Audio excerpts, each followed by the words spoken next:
17 जनवरी 2026 हफ्ते की शाम। कराची में हफ्ते की शाम का मतलब होता है रश, और आज रश मामूल से कहीं ज़्यादा था। वजह भी थी, शादियों का सीज़न चल रहा था, न्यू ईयर की सेल भी लगी हुई थी। मार्केट में औरतें क्रॉकरी देख रही थीं, कोई ज्वेलरी का रेट पूछ रही थी और कोई ड्रेसेस उठा उठा कर अपने बच्चों का साइज मिलाती फिर रही थी। बच्चे भी अपनी जिद पर अड़े थे, कोई मम्मा का हाथ पकड़कर टॉय शॉप की तरफ खींच रहा था, तो कोई बाबा से ये कह रहा था कि बस ये वाली कार ला दे। लेकिन वक्त गुजर चुका था, मार्केट बंद होने का वक्त हो गया था। कुछ दुकानों के शटर्स गिर चुके थे और कुछ शॉपकीपर्स बस यही कह रहे थे कि बाजी बंद करने का वक्त है, इसलिए आपको सस्ता दे रहे हैं।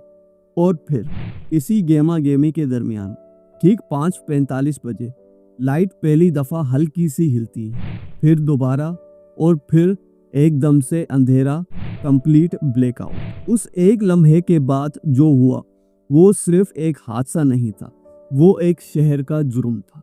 लोग पहले एक दूसरे की तरफ देखते हैं, फिर आवाज़ें उठती हैं कि बाहर निकलो, फौरन बाहर निकलो। किसी को दरवाज़ा याद नहीं, किसी को रास्ता याद नहीं।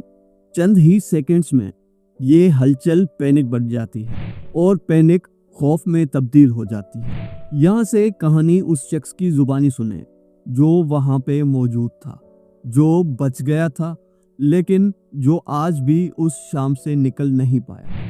वो कहता है कि ऐसा लग रहा था कि जैसे हम कैद हो गए हों। लोग दौड़ते थे, दीवारों तक पहुंचते थे, लेकिन वहां ताला होता था। मार्केट बंद हो चुकी थी, दरवाजे लॉक थे, ना चाबी थी और ना ही चौकीदार। जो लोग नीचे थे उनमें से कुछ निकल गए, मगर जो बालाई मंजिल पर थे उनके लिए वक्त वहीं रुक गया हो। वो खिड़कियों के करीब आए, हवा लेने की कोशिश की, नीचे लोगों को पुकारने लगे कि भाई मदद करो, सांस नहीं आ रही। और फिर वहाँ बच्चे भी थे, छोटे छोटे बच्चे और हामला औरतें जो न्यूबॉर्न के लिए कपड़े और सामान लेने आई थी। उन्हें क्या पता था कि ये शॉपिंग उनकी ज़िंदगी की आखिरी शॉपिंग बन जाएगी, क्योंकि ये इमारत कुछ ही देर में आग का कब्रिस्तान बनने वाली थी।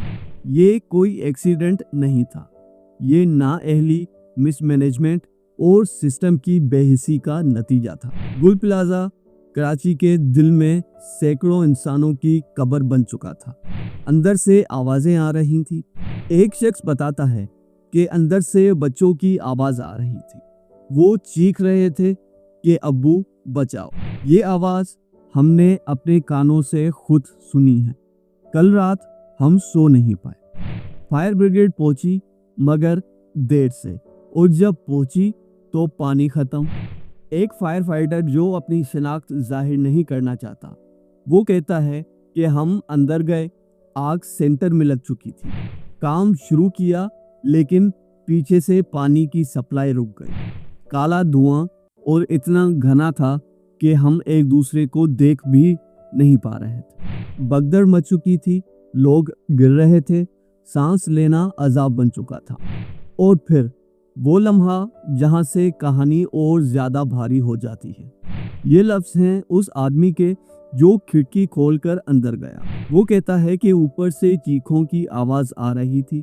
इंतज़ामिया खड़ी थी, लेकिन कोई करीब नहीं जा रहा था। मैंने कहा कि अगर तुम नहीं जा सकते तो हम खुद चले जाते हैं। ना टॉर्च थी, ना सेफ्टी गियर। हमने खिड़की खोली और अंदर घुस गए। 2 और लोग भी मेरे साथ आए। जब वो अंदर पहुंचे तो एक दाढ़ी वाला आदमी गिरा हुआ था। उसका चेहरा बिल्कुल खिड़की के पास था। धुआं ही धुआं था।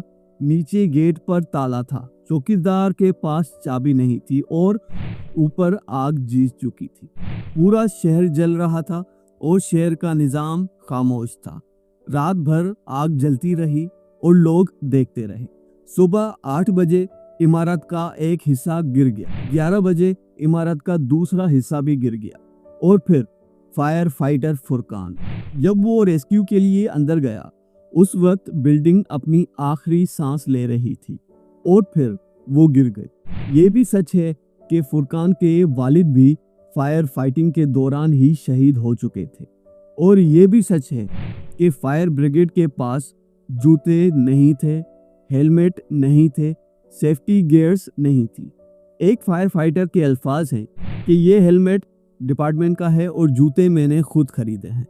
3 करोड़ की आबादी, सिर्फ 20 फायर स्टेशंस, 700 मुलाजमीन जिनमें आधे घोस्ट। और फिर ये सवाल उठता है कि क्या ये शहर रहने के काबिल है? क्या यहाँ जिंदगी की कोई कीमत है? इस वक्त 40 से ज्यादा लाशें निकाली जा चुकी हैं। लोग कहते हैं कि आग के वक्त 100 से ज्यादा लोग उस इमारत के अंदर मौजूद थे।